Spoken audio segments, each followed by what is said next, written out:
Foss Caldwell is 66 years old now, and a regional water authority 3 counties over pays him more most years for leaving 400 acres of rock in Calichet alone than most men in Curry County, New Mexico, clear farming 1,000 acres of cropland.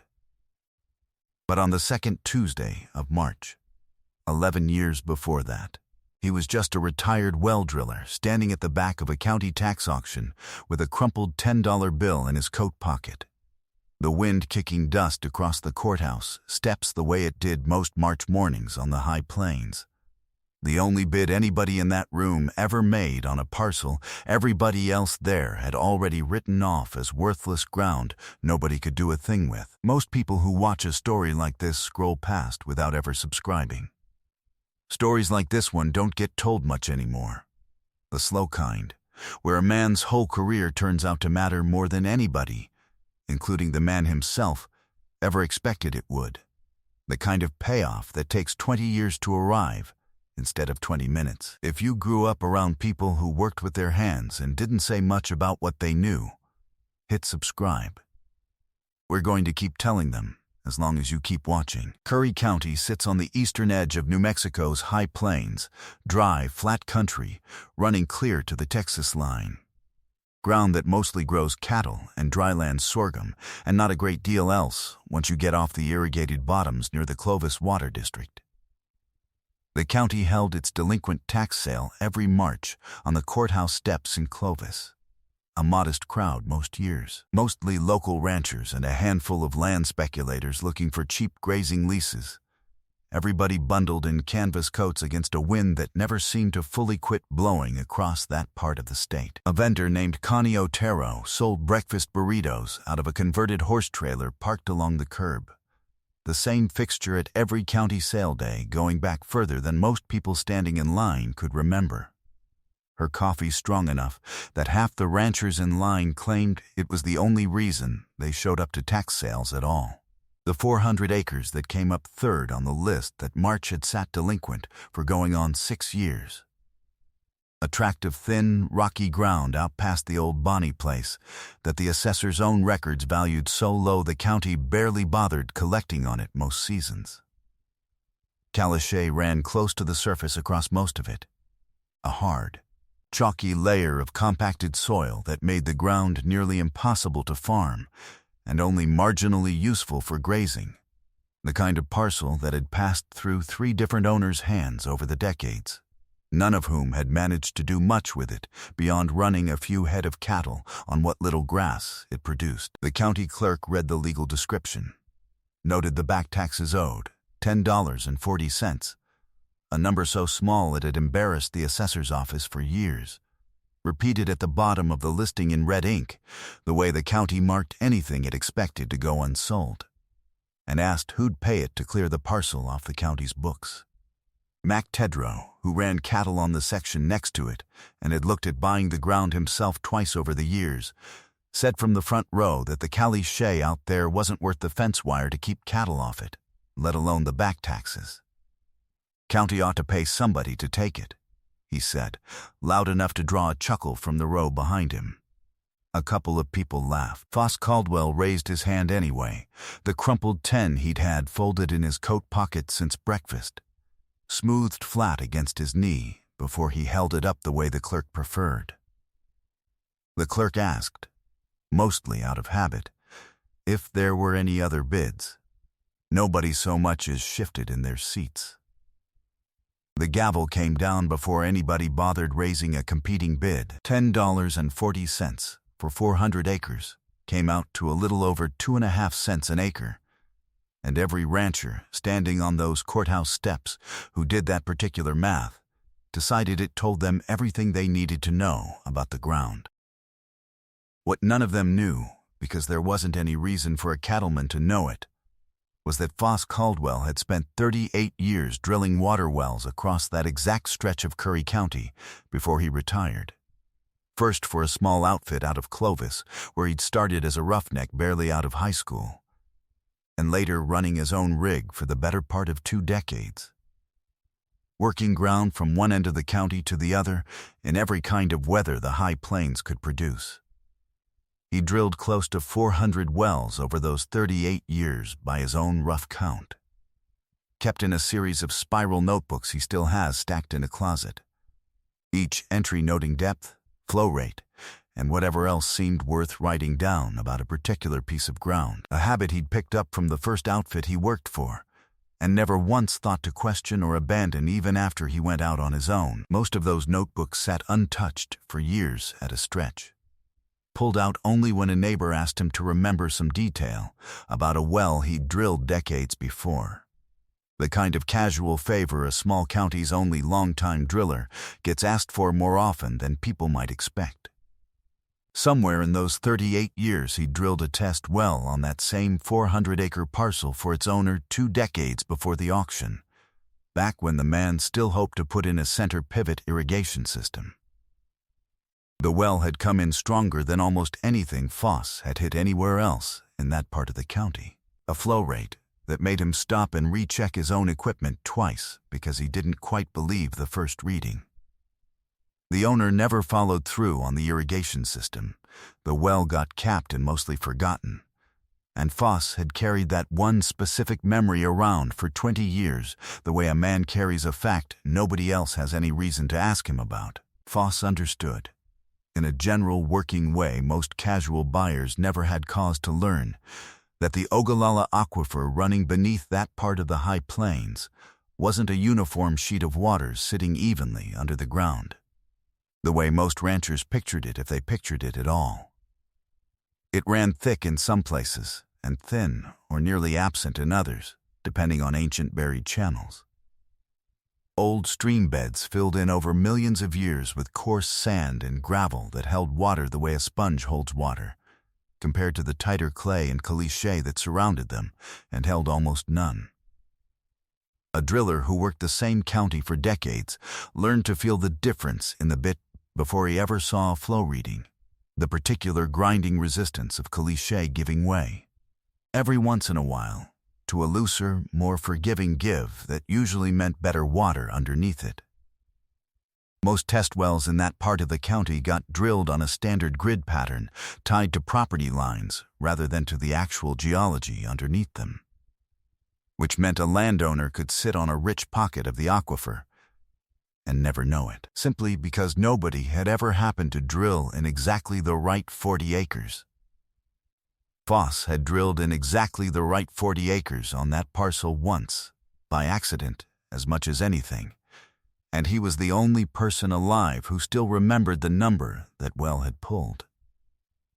He didn't do anything with that memory for the better part of a year after the auction, mostly because 400 acres of capped well and dry caliche didn't generate income on its own, no matter what sat beneath it, and Foss had plenty else to keep him occupied that first year of retirement, besides chasing a hunch about a well he'd drilled 20 years before.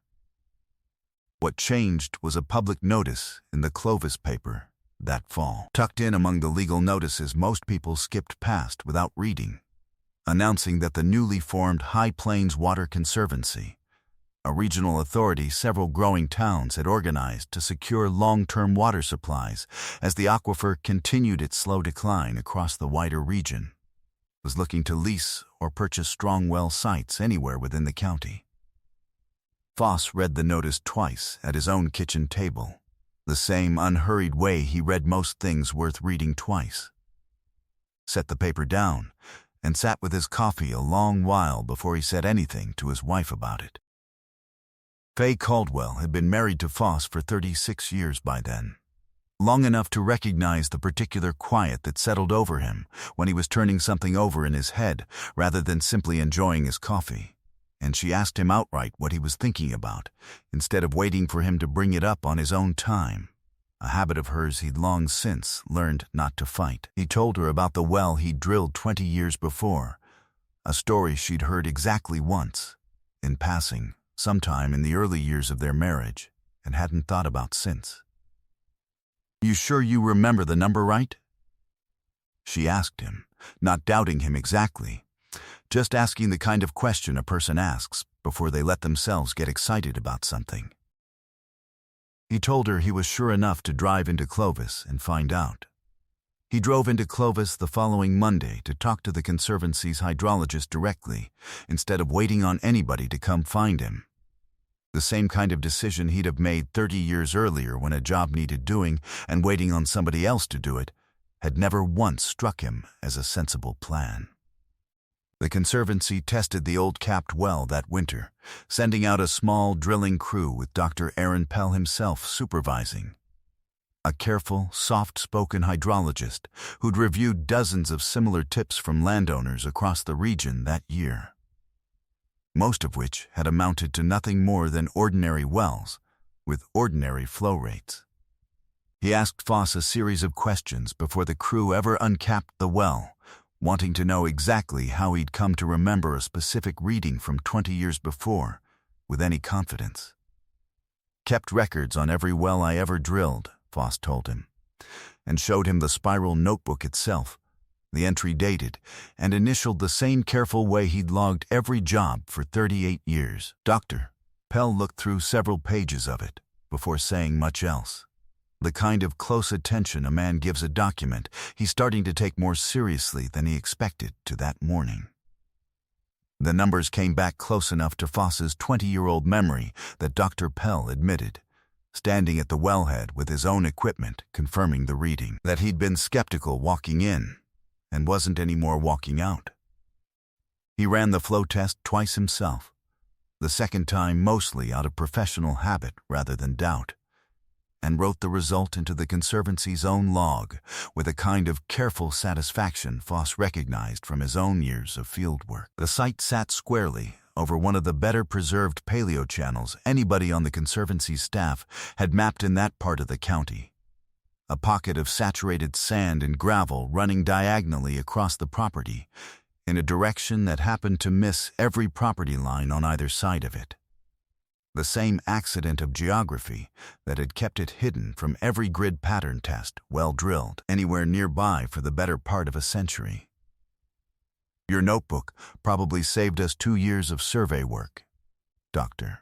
Pell told him, which Foss took as close to a compliment as a hydrologist was likely to offer. The Conservancy's offer, once the negotiations settled, came to a long-term water rights lease paying Foss an annual sum that worked out to several times what most of his neighbors cleared farming similar acreage, plus a smaller upfront payment for granting the Conservancy permanent access easements to drill and maintain additional wells across the property. The lease ran 25 years with renewal options built in, structured the way most water authority agreements in that part of the state were structured, paying out whether the wells produced at full capacity or not, which meant Foss's income from that ground no longer depended on weather, cattle prices, or anything else that kept his neighbors up at night most springs. $10.40 to a standing annual income that, 10 years running now, has paid him more than most working ranches in the county clear in a good year. Foss ran that particular comparison more than once over the years, mostly out of the same dry habit that had made him double-check his own equipment the day he first drilled that well. And it never came out any different. The negotiations themselves took the better part of 4 months, longer than Foss expected going in, mostly because the Conservancy's legal department wanted ironclad language about access rights and future drilling before they'd commit to a number, and Foss, for his part, wanted language protecting his right to keep running whatever cattle he wanted on the surface, regardless of what the Conservancy did underneath it. He hired a water rights attorney out of Albuquerque for the negotiation, the first time in his life he'd ever paid a lawyer by the hour for anything, and joked afterward that it was the best money he'd ever spent next to the $10.40 that had started the whole thing. The attorney, a methodical woman named Patricia Esquibel, who specialized in exactly this kind of rural water rights work, told Foss partway through the process that his decades of well logs had given him a stronger negotiating position than most landowners she'd represented, since the Conservancy couldn't credibly dispute data Foss himself had collected firsthand at the wellhead. Signed and dated in his own hand, decades before anybody at the Conservancy had a reason to care about it. MacTedro heard about the lease before most of Curry County did, the way news like that travels, and stopped by Foss's place that spring, admitting he'd looked at the same cliché for 30 years and never once thought to wonder what was underneath it. Always figured rock was rock. Clean through, he told Foss, standing at the same fence line where he'd once run cattle close enough to glance at the parcel without ever crossing onto it. Foss told him there wasn't any way he could have known, not without 38 years of well logs sitting in his own head instead of anybody else's.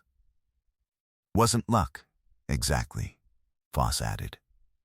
Wasn't not luck either. Just happened to be the one fellow in the county who'd already drilled there once. Mac allowed that was probably true, though he started paying a good deal more attention to old well records after that. The same way half the ranchers in the county did once the story made its way around, several of them driving into the county courthouse that summer to dig through decades old well permits nobody had looked at twice in years, hoping to find some version of the same lucky accident Foss had carried around in his own memory.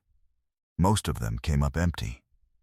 A couple found nothing more than ordinary water at ordinary depths, the ground beneath their own ranches behaving exactly the way everybody had always assumed it would.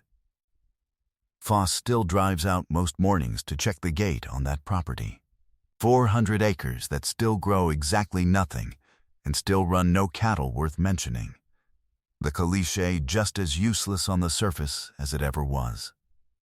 The Conservancy's wells hum quietly out past the old fence line most days, drawing down a careful, regulated share of what sits underneath, monitored by sensors that report back to Dr. Pell's office automatically. And Foss collects a check twice a year for ground that never once, in 3 previous owners' hands, produced anything anybody thought was worth $10.40. He's used part of the income to help his daughter buy into a small irrigation equipment dealership in town, and put the rest mostly into savings, the same steady habit that had filled 38 spiral notebooks, one careful entry at a time, over a long career most people in the county never thought much about, until it turned out to matter more than anybody's cattle operation. Fay still keeps the original Clovis newspaper clipping announcing the Conservancy's search for well sites in a kitchen drawer, the paper gone soft and yellow at the folds, mostly because she likes having proof of the exact moment her husband decided to stop drinking his coffee in silence and say something out loud instead. Most things don't grade out by what's sitting on top of them, Foss tells people now when they ask how he knew. He usually adds, in the same dry tone he uses for most things, that he didn't know. Not for certain. Not until the Conservancy's own equipment confirmed it. He just remembered a number nobody else had any reason to remember, kept it written down where he could find it again, and waited long enough for somebody else to finally need it.